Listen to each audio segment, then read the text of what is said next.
चाहूंगा तस्वीरें आपको दिखा रहे हैं, सुपर एक्सक्लूसिव तस्वीरें। प्रधानमंत्री मोदी मंच पर पहुंच गए हैं। दिया कुमारी अभिनंदन करते हुए, कलराज मिश्र महामहिम राज्यपाल अभिनंदन करते हुए, और उसके साथ भावी मुख्यमंत्री, वर्तमान में एक वो चेहरा जिसके साथ आम आदमी खुद को जुड़ा महसूस करता है, जो खुद को उनके अंदर महसूस करता है। भजनलाल शर्मा मुख्यमंत्री पद की शपथ लेंगे और जिस वक्त का इंतजार था वो वक्त आ चुका है।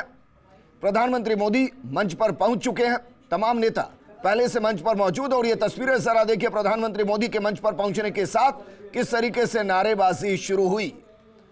ये एक अलग तरीके का क्रेज है प्रधानमंत्री मोदी के लिए, जो उन्हें तमाम चीजों से ऊपर करता है, जो उन्हें कॉमन मैन से जोड़ता है। और प्रधानमंत्री मोदी उस सोशल इंजीनियरिंग को बेहतर तरीके से समझते हैं कि एक आम आदमी को यह महसूस कराना जरूरी कि जो ऊपर सत्तासीन है वो आपके बीच का ही नेता है, वो आपका ही नेता है। और इसलिए ऐसी कई तस्वीरें हैं, चाहे वो बनारस की तस्वीर हो जहां सफाई कर्मियों के बीच में जाकर कुर्सी को हटाकर उनके बीच में बैठना हो, बच्चों के साथ बातचीत करना हो, या फिर काशी कॉरिडोर के दौरान खुद डमरू बजाना हो। ये दरअसल वो चीजें जो उन्हें कॉमन मैन से जोड़ती हैं।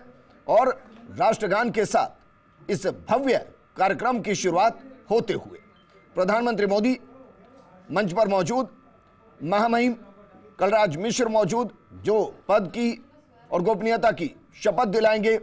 दोनों डिप्टी सीएम या कहें कि मुख्यमंत्री भजनलाल शर्मा की फिलहाल की दोनों बाजुएं, क्योंकि जिनके साथ उन्हें अभी काम करना है वो दो डिप्टी सीएम, जिनको कौन कौन से पोर्टफोलियो दिए जाएंगे, वो खुद कौन कौन से पोर्टफोलियो को रखेंगे, ये अब वो सवाल हैं जिनके जवाब धीरे धीरे मिलने शुरू होंगे। और क्या बीजेपी जिस तरीके से श्राद्ध में पहली प्रत्याशियों की लिस्ट जारी करती है, क्या उसी अंदाज में मलमास के अंदर कैबिनेट की लिस्ट जारी होगी, मंत्रियों की लिस्ट जारी होगी, मंत्रियों की शपथ होगी। क्योंकि अक्सर कहा जाता है कि श्राद्ध में शुभ कार्य नहीं होते, लेकिन बीजेपी ने उस मिथक को भी तोड़ा, सरकार में वापस भी आए, प्रधानमंत्री मोदी की गारंटी का असर हुआ। तो क्या मलमास में भी ये सब होगा, या आज देर रात तक की एक लिस्ट राजभवन पहुंच सकती है? सवाल बहुत से हैं, लेकिन वर्तमान स्थिति, ये तस्वीरें जो इस वक्त जयपुर के साथ पूरे राजस्थान की एक नई पटकथा को लिखते हुए, अगले 5 साल बीजेपी राजस्थान में सत्ता में रहेगी और एक ऐसी छाप छोड़ने की कोशिश वो जरूर करेगी कि अगले 10 साल 15 साल वो राजस्थान में काम करे। क्योंकि इसी विचारधारा के साथ प्रधानमंत्री मोदी और बीजेपी ने जनरेशन शिफ्ट की है। क्योंकि तीनों ही जगह, छत्तीसगढ़, मध्य प्रदेश और राजस्थान में जिनको मुख्यमंत्री बनाया गया है, उनकी उम्र 50 से 56-57 के बीच है। यानी कि उनके पास 15 से 20 साल का अभी राजनीतिक करियर बचा हुआ है। लक्ष्मण, क्योंकि हम तस्वीरें दिखा रहे हैं और प्रधानमंत्री मोदी के क्रेज को यहां कोई भी नेता, मैं कहूं कि सारे नेता एक तरफ और प्रधानमंत्री का क्रेज एक तरफ, और इसीलिए सिर्फ उनके नाम पर ही वोट पड़ते हैं, उनकी गारंटी पर ही वोट पड़ते हैं। बिल्कुल ठीक कह रहे हैं विजेंद्र। और आज अल्बर्ट हॉल गवाह बन रहा है प्रधानमंत्री मोदी की लोकप्रियता का भी। और आपने ठीक कहा, मोदी की गारंटी भारी पड़ी, अशोक गहलोत की गारंटी। एक फेस अगर देखें हम अगर इस चुनाव में, तो प्रधानमंत्री नरेंद्र मोदी था जो पैरेलल पूरे राजस्थान में फेस रहे।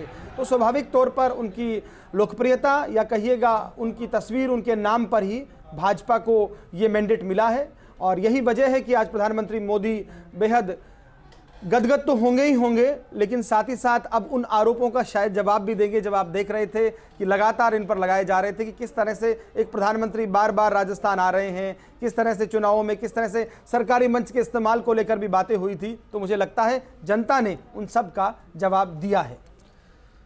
बिल्कुल लक्ष्मण, और मैं पीछे की एक तस्वीर, जो पीछे पोस्टर लगा हुआ है, मैं उसको पढ़ रहा था। आपनो अग्रणी राजस्थान, एक संदेश देने की कोशिश की है।